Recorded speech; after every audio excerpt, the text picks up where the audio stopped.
오늘은 종교개혁 주일입니다. 507년 전 1527년도 마틴 루터는 비텐베르크 교회 대문 앞에 95개조 항의문을 게재하였습니다.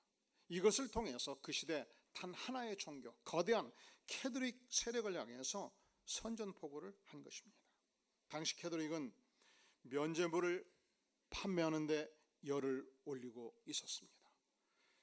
유럽 전역을 향해서 거대한 자금을 면죄부 판매를 통해서 모금하고 있었습니다.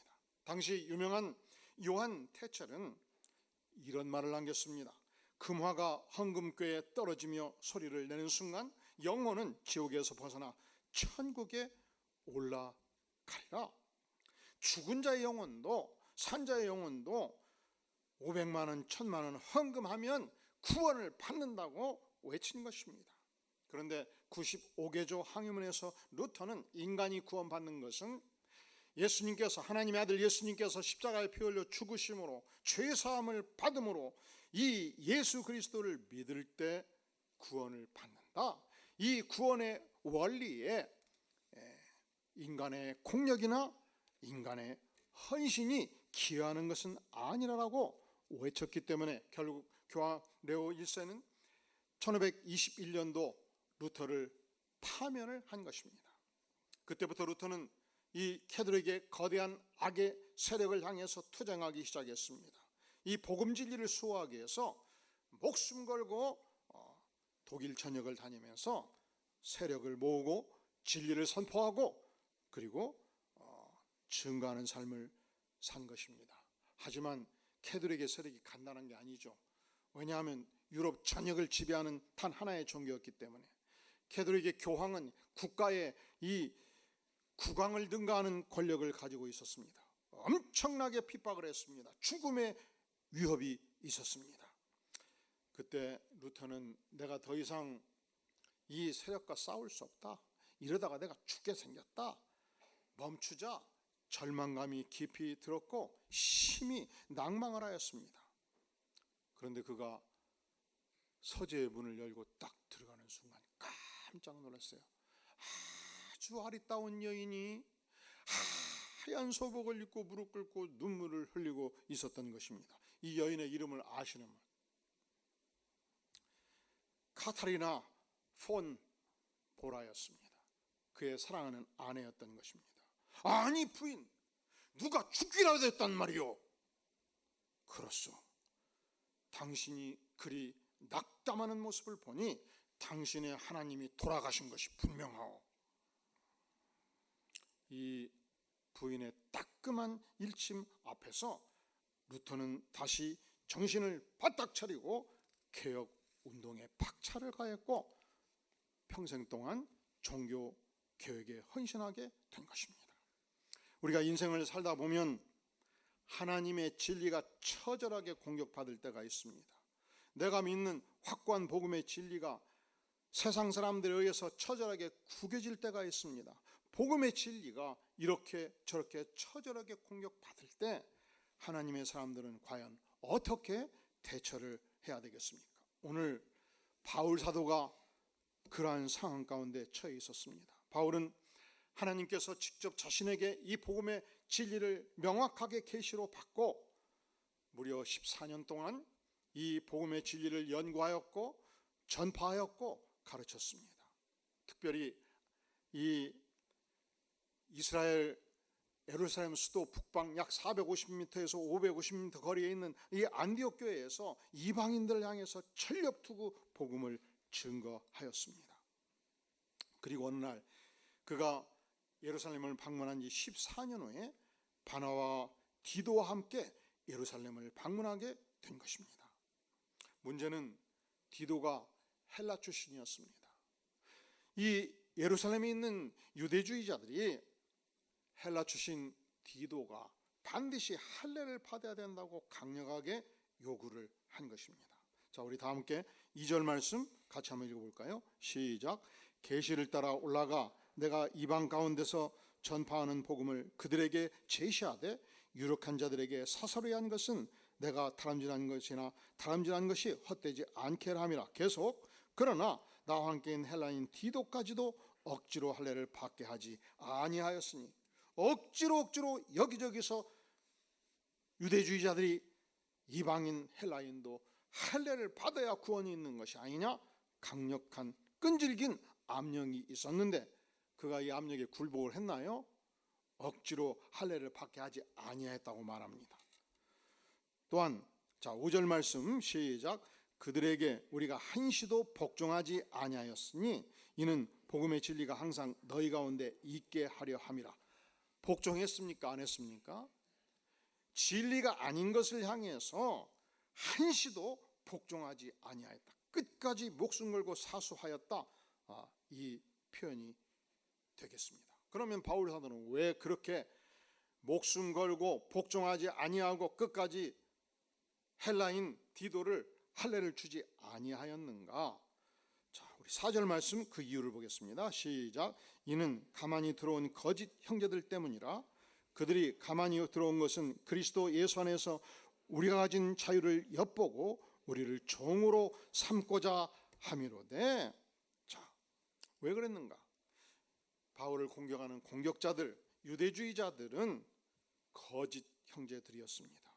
저들은 예수 믿고 구원받는 것이 아니고 예수 믿고 할례 받고 예수 믿고 유대 율법을 지켜야 구원을 얻는다, 거짓 진리를 외치고 있었기 때문에 저들은 비밀리에 가만히 교회 안에 침투한 자들이었습니다. 마치 그들은 교회를 허물어뜨리는 세포공작, 세작들, 간첩들과 같았습니다. 저들은 예수님을 존경했고 예수님을 추종했으나 예수님을 믿을 때만이 구원을 얻는 것이 아니고 예수님을 믿고 플러스 알파 율법을 지킬 때 구원이 있다고 가르쳤던 만큼 거짓 복음이었기 때문에 그는 일시도 복종하지 아니하였다, 이렇게 선포하고 있는 것입니다. 여기서 우리는 예수 그리스도의 복음이 무엇인가를 다시 한번 확인하게 됩니다. 언제든지 구원을 받는 것은, 죄 많은 인생이 구원을 받는 것은 하나님의 아들이신 예수 그리스도께서 나 같은 죄를 위해서 십자가에 피 흘려 죽으셨다 믿을 때 구원을 얻는 것이며, 여기에 플러스 알파를 하게 되면은 이단이 된다는 것을 우리는 잊어서는 안 되는 것입니다. 그렇다면 왜 그 시대 유대주의자들은 예수님 플러스 알파를 주장하게 됐는가? 첫째로 저들은 복음의 진리를 깊이 깨우치지 못했던 것입니다. 두 번째 이유가 있습니다. 4절 하반절에 보면 그들이 가만히 들어온 것은 예수 그리스도 안에서 우리가 가진 자유를 엿보고 우리를 무엇으로 삼고자 함이라고요? 우리를 종으로 삼고자 한 것입니다. 하나님께서는 우리에게 예수 믿고 하나님을 마음껏 섬길 수 있는 자유를 주셨습니다. 그런데 저들은 교회 안에 조용히 침투해서 이 자유의 백성들의 자유를 빼앗고 종을 삼고 노예를 삼고 자유를 망각하게 만들었다는 것입니다. 유대주의자들은 예수님 플러스 알파를 주장함으로 말미암아 교회의 견고한 복음 진리를 무너뜨리기를 원했던 것입니다.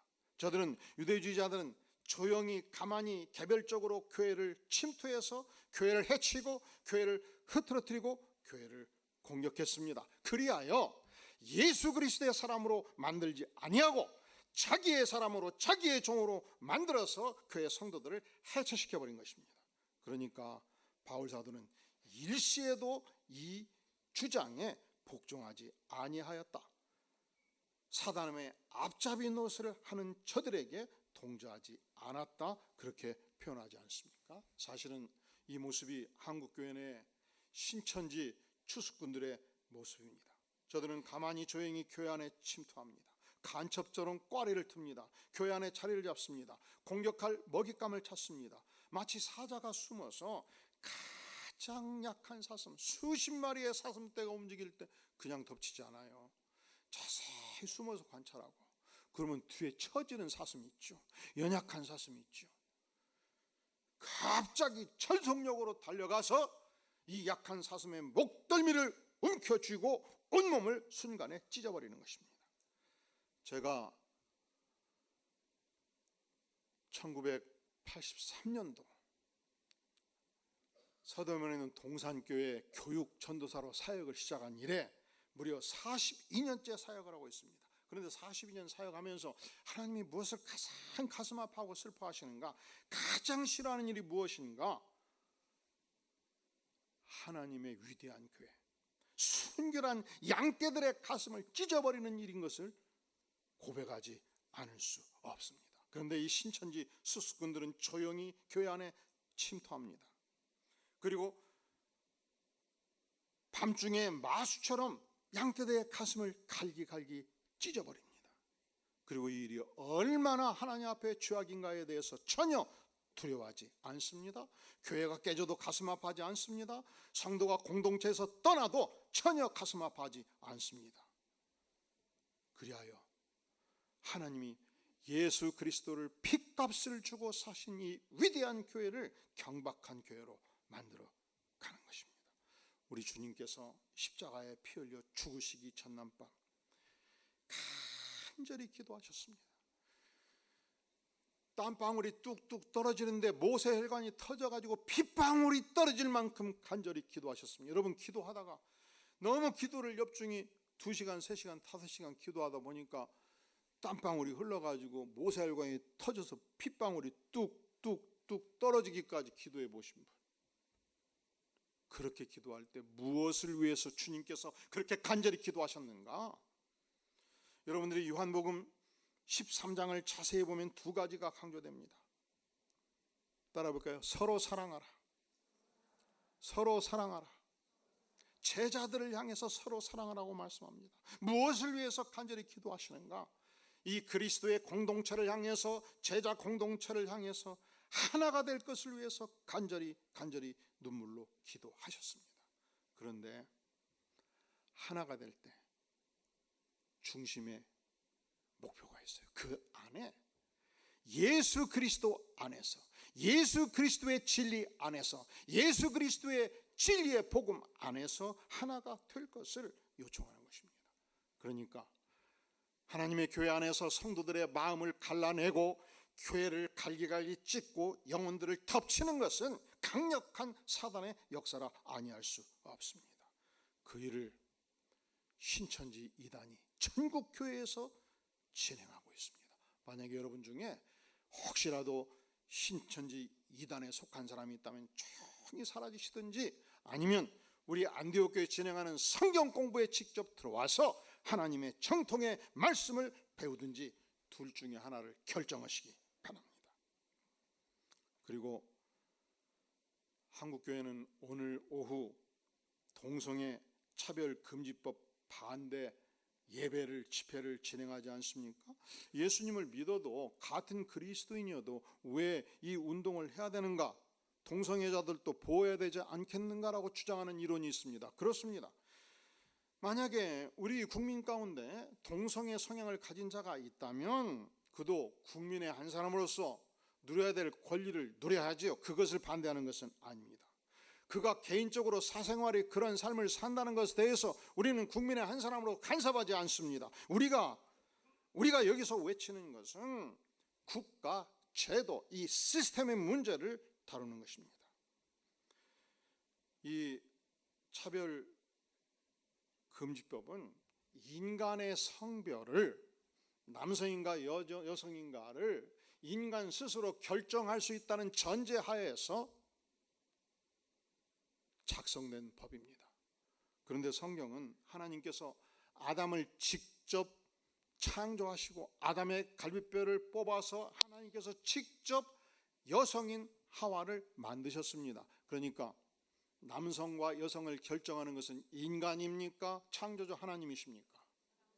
우리는 창조주 하나님이 인간을 출생할 때부터 남자는 남자로, 여자는 여자로 하나님이 결정했다고 믿습니다. 그리고 이것은 불교도, 유교도, 모든 종교가 기본적으로는 이 창조 질서를 전제합니다. 그러니까 한국민의 약 99%가 기본적으로 남성은 남성이고 여성인 여성이라는 사실에 대해서 다른 생각을 갖고 있지 않아요. 그런데 차별금지법은 남녀의 성별 결정은 내가 직접 한다. 그래서 나는 남성인데 여자가 되고 싶다 할 때 내가 결정해서 병원 가갖고 다 여자로 만들어버려요, 몸을. 그리고 한 단계 더 나갑니다. 왜 그렇게까지 할 필요가 있냐? 병원 가서 돈 들여서 할 필요가 없다. 내 생각이 나를 결정한다. 전혀 수술하지 않고 내가 남자임에도 불구하고 내가 여장을 하고 여자 옷을 입고 옷장에서 남자 옷을 다 제거하고 여자 옷을 채워놓고 여자 옷을 입고 학교에 출근해서 나는 태어날 때는 남자로 태어났으나 내가 여자로 결정했다 하고 가르칠 때에 학교는 이걸 받아들여야 된다. 학생들과 모든 교사들은 이것을 인정해야 된다라고 차별금지법과 그 계열에 5년, 10년, 20년 갈 때 이 방향을 향해서 법이 가고 있다는 것이죠. 두 번째로 성적 지향을 개인적 취향으로 인정하는 것입니다. 그러니까 우리는 국민 대다수는 남성이 사랑하는 여성을 만나서 마치 하나님께서 하와를 창조해서 아담을 창조해서 하와를 만나게 하셔가지고 사랑을 알게 하시고 이는 내 살 중에 살이요 뼈 중에 뼈라고 고백해서 결혼하도록 하나님께서 제도를 만드신 것에 대해서 우리는 기본적으로 하나님의 결정이라고 믿습니다. 그런데 성적 지향의 다양성을 인정할 경우 동성애도 정상으로 보는 거예요. 남자가 남자를 사랑해서 결혼을 합니다. 여자가 여자를 사랑해서 결혼을 합니다. 아니 나는 한때 여자를 사랑했고 나는 이제 5년 후부터는 남자를 사랑할 것입니다. 범성애. 나는 낮에는 남자지만 남자를 사랑하고 밤에는 여자를 사랑하겠습니다. 주야성애 해가지고 16개의 성을 현재 인정하고 있고 앞으로 10년이 지나면 32개의 성으로 발전한다고 말합니다. 이 모두가 하나님의 창조를 향한 반역이라고 우리는 믿는 것입니다. 따라서 이 차별금지법이 통과되고 그리고 발전해 나갈 때 미래 사회의 문제점은 무엇인가? 첫째로 지금 제가 이 설교를 하면요 경찰이 입구에서 기다렸다가 녹취록 가지고 그냥 체포해 가는 거예요. 벌금을 때리는 거예요. 그리고 유튜브 전체를 다 막아버리는 것입니다. 두 번째로 교회에서 한 전도사님을 채용하기로 했습니다. 면접을 했습니다. 이력서를 받았습니다. 근데 뭐가 이상해서 다 좋은데 이상해서 30분부터 면접을 해봤어요. 그랬더니 이 남자 전도사님께서 지금 10년째 살고 있대요. 지금 지난 24년도 7월에 대법원은 남자 동성애자가 남사 동성애가 같이 살고 있는데 한 사람은 직장 다니고 한 사람은 직장을 안 다녀요. 그래서 이것을 부부로 의제하고 부부로 간주하고 의료보험을 적용하기로 결정했지 않습니까? 이게 동성애를 법제화하는 1단계예요. 이제 2단계는 신고하면 받아주게 가는 것이죠. 그런데 1시간 반 면접을 했는데 마지막 10분 얘기하다가 10년째 동성애자 남성과 살고 있다는 걸 알았어요. 그때 우리 교회는 동성애자 전사님을 안 뽑습니다 하면 제가 체포될 수 있어요. 벌금을 물어야 돼요. 인권 침해를 했다고 그래서. 그럼 어떻게 해야 됩니까? 그 전사님 제가 시간을 두고 충분히 기도를 해보겠습니다 하고 연락을 안 넣는 거예요. 근데 막 전화가 오면 아직 기도가 안 끝났습니다. 또 전화가 오면 또 인터뷰를 한 번 더 하는 거예요. 그리고 미루는 거예요. 그 동안에 어떻게든지 다른 데 직장을 잡도록. 그리고 절대로 동성애자기 때문에 안 뽑는다는 얼굴 표시도 하면 안 돼요. 어느 날 형님 아들이 결혼식을 한다고 해서 갔습니다. 근데 결혼식장에 딱 갔더니 이 남자 둘이 쫙 걸어와서 딱 결혼을 하는 거예요. 그랬더니 형님이 하객들 밥 먹는 데서 마이크를 잡는데 우리 며느리는 남자입니다. 잘생겼습니다. 그 말 듣는 순간부터 막 소화가 안 되고 불편해갖고 막 잘 안 돼갖고 옆 사람한테 아이고 나 오늘 잘 소화가 안 되네요. 그랬더니 경찰에서 체포해 가는 거예요. 이 동성애 결혼에 대해서 동조하지 않았다고 말이죠. 제가 초등학교를 다닐 때는 교과서에 남자 엄마 남자 아빠, 여자 엄마 그림이 있고, 그리고 애기, 남자 애기, 여자 애기, 남자 애기 이렇게 한 3명 있고 엄마 아빠가 대화하는 게 나왔거든요. 이것도 차근법이 통과된 그 이후 인권 침해라고 고소하면 교과서를 이렇게 바꾸는 거예요. 남자 아빠, 남자 엄마, 애기들, 여자 아빠, 여자 엄마, 애기들, 그리고 16개 성으로 간다고 생각을 해보세요. 이 남성 동성애자의 삶을 연구했던 카메론 박사는 이 남성 동성애자들은 평균 수명이 약 24년 정도 단축된다고 말합니다. 남성 동성애자는 10년이 지나면 이 변신급의 극도의 악화로 삶의 질이 현격하게 떨어져서 자살 의식을 갖게 된다고 말합니다.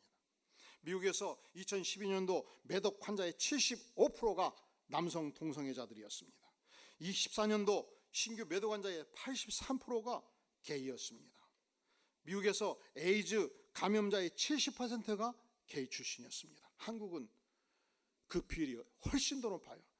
18세에서 19세 에이즈 감염자의 93%가 게이입니다.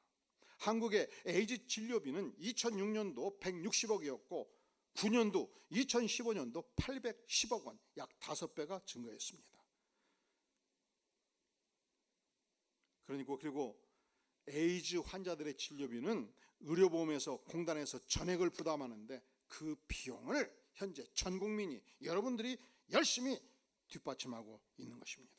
그리고 아직 차근법이 통과되지 않았음에도 불구하고 국가인권위의 권면사항은 이렇습니다. 제가 지금까지 언급한 모든 사실들을 발표하지 말라 해요. 그리고 차근법이 통과하면 저는 이 설교를 하고 고발당하면 벌금을 내고 또 잘못하면 체포될 수 있단 말이죠. 이 명백한 진리를 사실로서 공표할 수 없을 때, 자, 어떤 피해를 국민들은 받게 되는가? 저들의 질병 치료비를 앞으로 5년, 10년, 20년, 30년 세월이 감에 따라서 5배, 10배, 20배 계속 가중되는 비용을 국민들이 부담한다는 이 명백한 사실을 속이는 게 되겠죠.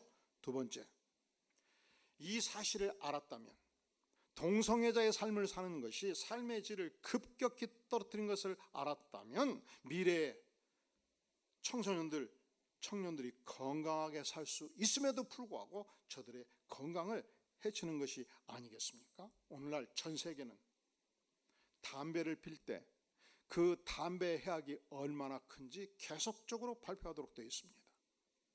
대한민국도 여러분 담배 가게를 딱 보면 요즘은 잘 모르겠는데 담배를 필 때 폐가 어떻게 망가지는지 그림을 직접 넣어주는 거예요.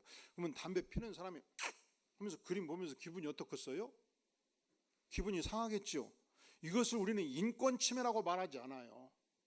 기분이 상함으로써 담배 2갑 필 것 1갑 피게 만들어서 그 영혼을 살린다고 보는 거예요. 건강을 보장한다고 보는 거예요. 마찬가지로 이 동성애자의 삶의 결과가 어떻게 진행되고 있는지 이 사실을 발표함으로 말미암아 우리는 저들을 보호한다고 믿는 것입니다. 왜 우리가 차별금지법과 그 발전 과정을 반대하는가? 첫째로 하나님의 명백한 창조 질서를 파괴합니다. 국민의 95% 이상의 정서적 의견에 반합니다. 하나님의 주권과 진리에 반합니다. 미래의 젊은이들의 생명과 건강을 보호할 수가 없습니다. 결정적으로는 보세요. 우리는 어떤 사물에 대해서 자유로이 의견을 표명할 수 있는 자유민주주의 국가입니다. 그러니까 우리는 비가 올 때 내가 우울하면 우울한 감정을 표현할 자유가 있습니다. 태양이 뜰 때 나는 하나님이 태양의 밝은 빛으로 살게 해주시니 은혜를 감사 찬양하는 의견을 표현할 자유가 있습니다. 우리는 동일한 관점에서 동성애자의 삶이 어떤 삶인가, 성경이 무엇을 말하는가에 대해서 의견을 표현할 자유가 있기 때문에 이 차근법의 통과는 인간에게 주어진 가장 중요한 권리, 표현의 권리를 제한하기 때문에 반대하는 것입니다. 그래서 이 법은 역차별법, 차별 금지하니까 이 내용을 잘 모르고 국민들이 그냥 무조건 따라가는 거예요. 근데 실질적으로는 역차별법이라 아니할 수 없습니다. 진리의 복음이 공격받을 때 하나님의 사람들은 어찌해야 되는가? 첫째로 이 복음의 진리를 위해서 절대적으로 사수하는 것입니다. 타협하지 아니하는 것입니다. 양보하지 아니하는 것입니다. 왜냐하면 복음의 위대한 진리이기 때문에, 왜냐하면 삼위일체 하나님 예수 그리스도 성령의 하나님 자체가 복음이고 진리이기 때문에 우리가 복음 진리가 공격받을 때 우리 하나님의 사람들은 과연 어찌해야 되는가? 바울 사도는 이 예루살렘 성전에 올라갔을 때 기둥같이 여기는 그 시대에 위대한 하나님의 사람들, 지도자들을 함께 만났습니다. 교류했습니다. 그들을 또 바울 안에 있는 복음 진리의 내용을, 그 은혜를 알도록 도와주었고 연대하였습니다. 자, 우리 9절 같이 한번 읽어볼까요? 시작. 또 기둥같이 여기는 야고보와 게바와 요한도 내게 주신 은혜를 알므로 나와 바나바에게 친교의 악수를 하였으니 우리는 이방인에게로 그들은 할례제게로 가게 하려 함이라. 기둥같이 여기는 야고보, 게바, 요한도 내게 주신, 바울 사도 심령에 주신 복음 진리의 그 은혜를 알게 되었다는 것입니다. 그리고 함께 이 복음 진리를 위해서 힘써 사역을 하고, 그 대신 우리는 바울 사도 일행은 이방인들을 향해서 열심히 사역하고, 그리고 야고보, 게바, 요한은 할례자들, 유대인들을 향해서 열심히 연대하여 복음 사역을 했다고 성경은 기록하고 있지 않습니까? 또한 2절에서 보면은 계시를 따라 올라가 내가 이방 가운데서 전파하는 복음을 그들에게, 예루살렘의 지도자들에게 제시했습니다. 그리고 유력한 자들에게, 지도자들에게 개인적으로 상세하게 보고를 했다는 것입니다. 왜냐하면 그렇게 함으로써 내가 지금까지 하나님이신 이 위대한 복음 진리의 전파, 다름질한 것을 결코 헛되하지 않겠다 선포하지 않습니까? 그러니까 이것은 무엇을 의미합니까? 나에게 하나님께서 복음 진리를 주셨다면 동시에 이 복음의 진리를 주신 지도자들과 함께 연대하고 한데 연합하고 함께 힘을 합쳐서 전진하는 모습을 보여주는 것입니다. 복음 진리가 위협받는 시대에 우리는 어찌할 것인가? 첫째로 우리가 믿는 이 위대한 복음 진리를 위해서 전심전력하는 것입니다. 두 번째로 믿음의 동지들끼리 연대하고 연합하고 함께 기도하는 것입니다. 성경은 잠언 22장 6절에서 말씀하기를 마땅히 행할 길을 아이에게 가르치라. 그리하면 늙어도 그것을 떠나지 아니하리라. 다음 세대를 향해서 열심히 이 진리를 가르칠 것을 우리에게 교훈하고 있습니다. 얼마 전 죽전 안디옥 교회도 어린이들을 초청해서 안디옥 월드를 열었습니다. 어린이 좋아하는 모든 프로그램을 다 넣은 거예요. 이 광교는 바로 교회 옆에 어떤 광장이 없잖아요. 근데 안디옥 교회는 4발자국 5발자국만 뛰면 거대한 중앙공원이 있어요. 그 중앙공원 전체를 빌려가지고 한 300명, 500명, 700명, 300명은 어린이들, 500명은 우리 교인까지, 나머지 700명 지역 주민들까지. 하여간 제가 죽전에서 교회를 설립한 이후로 지금까지 가장 많은 사람이 모였어요. 그리고서 이제 마지막 프로그램이 선물을 주는 프로그램인데, 추첨을 해서 선물을 주는 프로그램인데, 마지막 주는 물건이 어린이 좋아하는 15만 원짜리 물건이었어요. 딱 들고, 이 물건은 추첨하지 않고 퀴즈를 맞추면 주겠다. 콩 심은 데 콩 나고 팥 심은 데 팥 난다. 이 확고한 법칙을 아는 어린이, 법칙 이름이 뭐냐? 근데 10명이 손을 드는데 다 틀렸어요. 그래서 다시 물었어요. 이 법칙은 시작이 맨자로 시작한다. 그랬더니 한 어린이가 번쩍 들어가지고 맞췄어요. 그게 무슨 법칙입니까? 멘델의 법칙. 무슨 법칙? 과학적으로 실험을 해서 입증이 되는 것, 과학적으로 역사적으로 확증이 되는 것은 법칙이라고 해요. 연력학 제1의 법칙, 연력학 제2의 법칙, 이건 절대적으로 이루어지는 법칙들이에요. 그러니까 인간과 결혼해서 10년 후 인간이 나오고 100년 후 인간이 나오고 1만 년 후 인간이 나오는데 이게 멘델의 법칙이에요. 그런데 진화설은요 반대예요.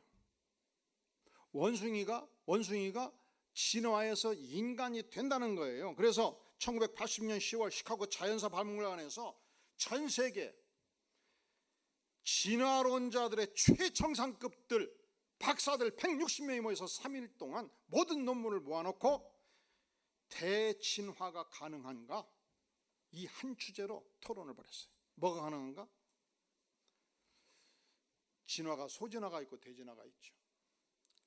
여러분 개를 보면요, 시베리아 산 개, 우리 동네에 큰 개는요 거의 저만해. 아니 아파트에서 저 개를 키우면 참 쉽지는 않겠다. 저 개가 소고기를 먹기 시작하면 나보다 5배는 먹게 생겼다. 근데 또 주먹 많은 개도 있어요. 이게 다 소진화라고 보는 거예요. 객과. 근데 원숭이가 인간이 되는 것은 과가 다르잖아요. 대진화가 가능한가? 3일간 그 많은 논문들을 발표하고 조사를 했는데 처음부터 끝까지 참여했던 기자의 결론은 이렇습니다.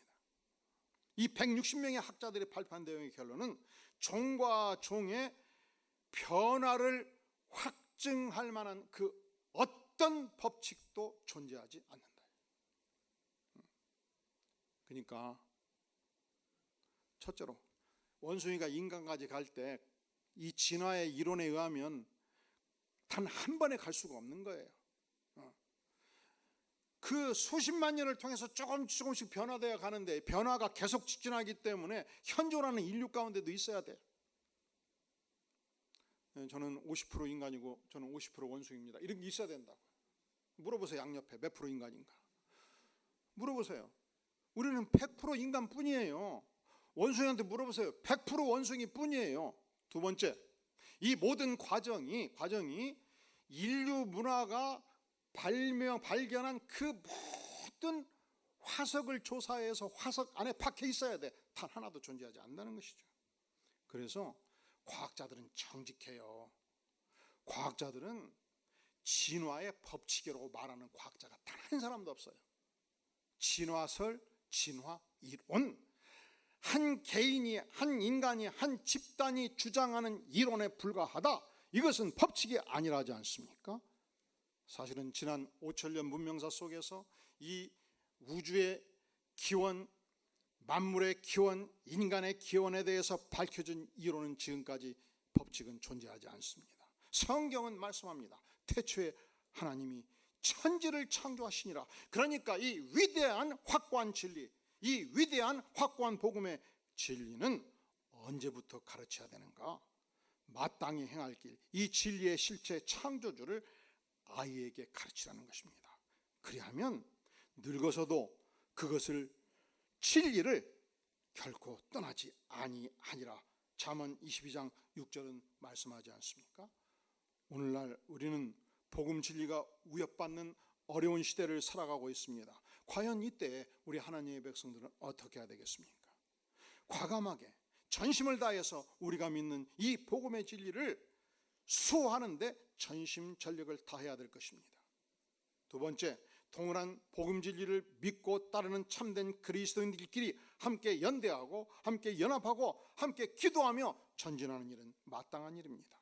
세 번째, 우리 모든 안디옥 성도들은 특별히 다음 세대를 향하여, 교회 안에 있는 다음 세대를 향하여, 우리의 사랑하는 자녀와 손주 세대를 향해서 이 위대한 복음의 진리를 끝없이 어린 시절부터 가르침으로 말미암아 다음 세대가 축복받는 이 은혜가 우리 모두에게 넘치기를 주의 이름으로 축원합니다.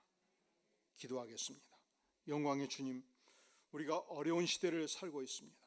복음의 진리가 위협받고 창조주의 권세가 위협받는 어려운 시대를 살아가고 있습니다. 하지만 주님, 우리가 예수 십자가의 복음을 굳건하게 붙들고 전진하기를 원하며 이 창조주 하나님의 권세를 선포하기를 구하며 또한 다음 세대를 위해서 증거하기를 구하오니 하나님, 우리를 불쌍히 여겨 주시옵소서. 예수님의 이름으로 간절히 기도하옵나이다. 아멘.